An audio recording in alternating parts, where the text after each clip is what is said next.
Chapter 6. The Axhead recovered. Now the sons of the prophets said to Elisha, "See, the place where we dwell under your charge is too small for us. Let us go to the Jordan, and each of us get there a log. Let us make a place for us to dwell there." And he answered, "Go." Then one of them said, "Be pleased to go with your servants." And he answered, "I will go." So he went with them. And when they came to the Jordan, they cut down trees. But as one was felling a log, his axe head fell into the water, and he cried out, "Alas, my master! It was borrowed." Then the man of God said, "Where did it fall?" When he showed him the place, he cut off a stick and threw it in there and made the iron float. And he said, "Take it up." So he reached out his hand and took it. Horses and chariots of fire. Once when the king of Syria was warring against Israel, he took counsel with his servant, saying, "At such and such a place shall be my camp." But the man of God sent word to the king of Israel, "Beware that you do not pass this place, for the Syrians are going down there." And the king of Israel sent to the place about which the man of God told him. Thus he used to warn him, so that he saved himself there more than once or twice.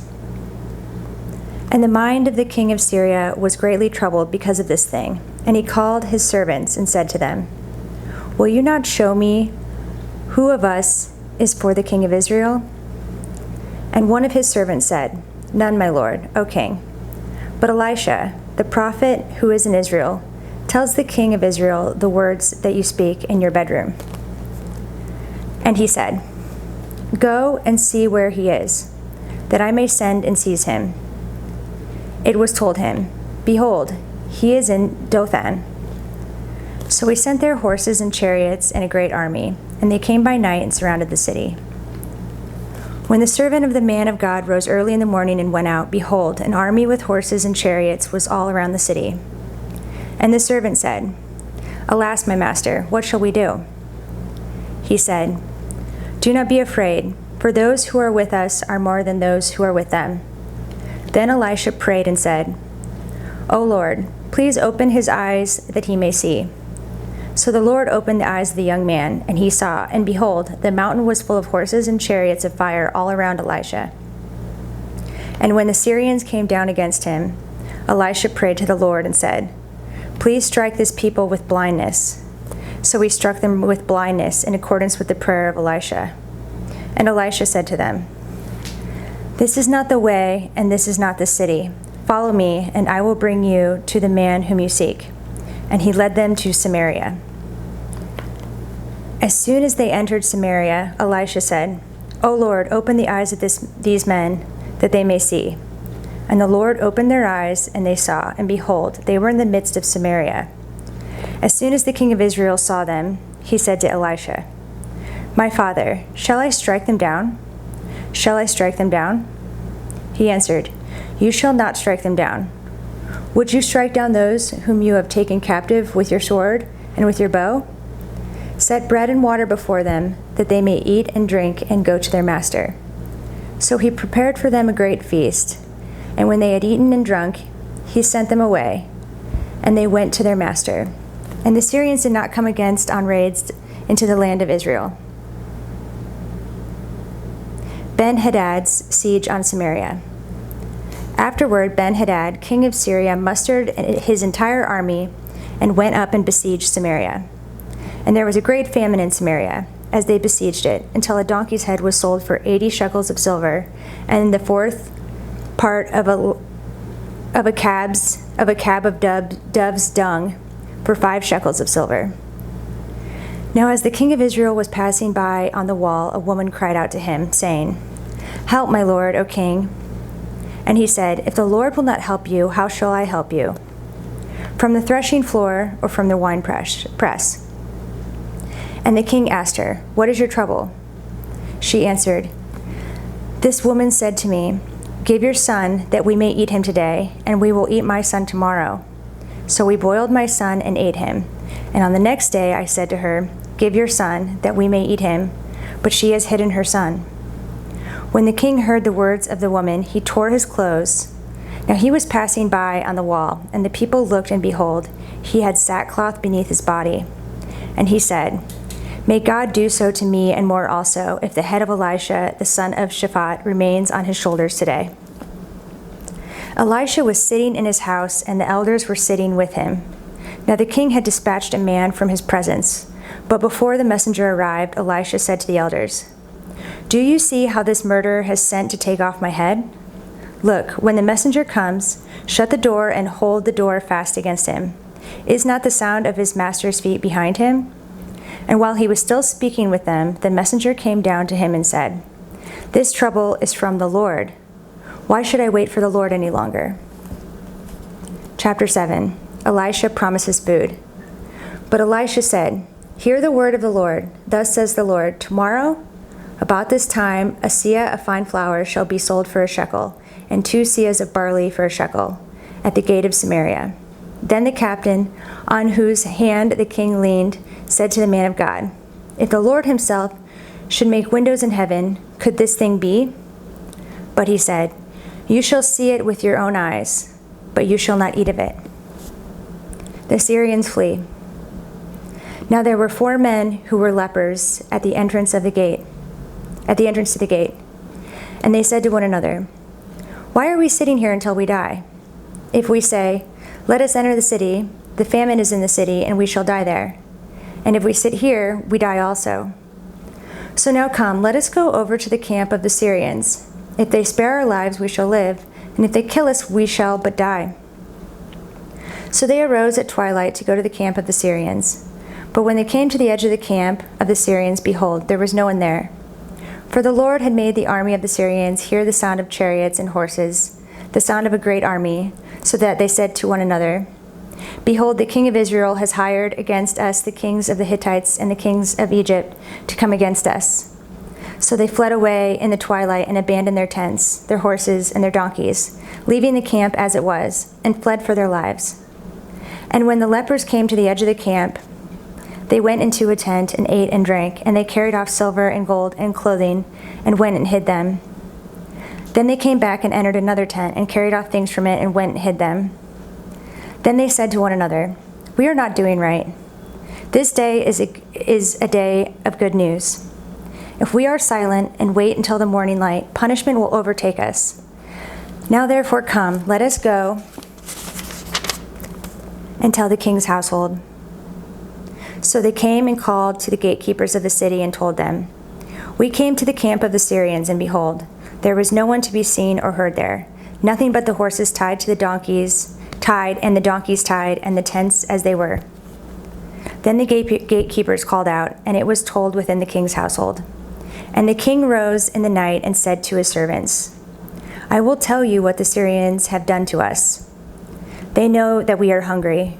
Therefore they have gone out of the camp to hide themselves in the open country, thinking, When they come out of the city, we shall take them alive and get into the city. And one of his servants said, Let some men take 5 of the remaining horses, seeing that those who are left here will fare like the whole multitude of Israel who have already perished. Let us send and see. So they took 2 horsemen, and the king sent them after the army of the Syrians, saying, Go and see. So they went after them as far as the Jordan, and behold, all the way was littered with garments and equipment that the Syrians had thrown away in their haste. And the messengers returned and told the king. Then the people went out and plundered the camp of the Syrians. So a seah of fine flour was sold for a shekel, and 2 seahs of barley for a shekel, according to the word of the Lord. Now the king had appointed a captain on whose hand he leaned to have charge of the gate. And the people trampled him at the gate so that he died, as the man of God had said when the king came down to him. For when the man of God had said to the king, 2 seahs of barley shall be sold for a shekel, and a seah of fine flour for a shekel, about this time tomorrow in the gate of Samaria, the captain had answered the man of God, If the Lord himself should make windows in heaven, could such a thing be? And he had said, You shall see it with your own eyes, but you shall not eat of it. And so it happened to him, for the people trampled him in the gate, and he died. Chapter 8. The Shunammite's land restored. Now Elisha had said to the woman whose son he had restored to life, "Arise and depart with your household, and sojourn wherever you can, for the Lord has called for a famine, and it will come upon the land for 7 years." So the woman arose and did according to the word of the man of God. She went with her household and sojourned in the land of the Philistines 7 years. And at the end of the 7 years, when the woman returned from the land of the Philistines, she went to appeal to the king for her house and her land. Now the king was talking with Gehazi, the servant of the man of God, saying, "Tell me all the great things that Elisha has done." And when he was telling the king how Elisha had restored the dead to life, behold, the woman whose son he had restored to life appealed to the king for her house and her land. And Gehazi said, "My lord, O king, here's the woman, and here is her son, whom Elisha restored to life." And when the king asked the woman, she told him. So the king appointed an official for her, saying, "Restore all that was hers, together with all the produce of the fields of the day that she left the land until now." Hazael murders Ben-Hadad. Now Elisha came to Damascus. Ben-Hadad, the king of Syria, was sick. And when it was told him, "The man of God has come here," the king said to Hazael, "Take a present with you and go to meet the man of God, and inquire of the Lord through him, saying, 'Shall I recover from this sickness?'" So Hazael went to meet him and took a present with him, all kinds of goods of Damascus, 40 camels' loads. When he came and stood before him, he said, "Your son Ben-Hadad, the king of Syria, has sent me to you, saying, 'Shall I recover from this sickness?' And Elisha said to him, 'Go, say to him, you shall certainly recover, but the Lord has shown me that he shall certainly die.' And he fixed his gaze and stared at him until he was embarrassed. And the man of God wept. And Hazael said, 'Why does my Lord weep?' He answered, 'Because I know the evil that you will do to the people of Israel.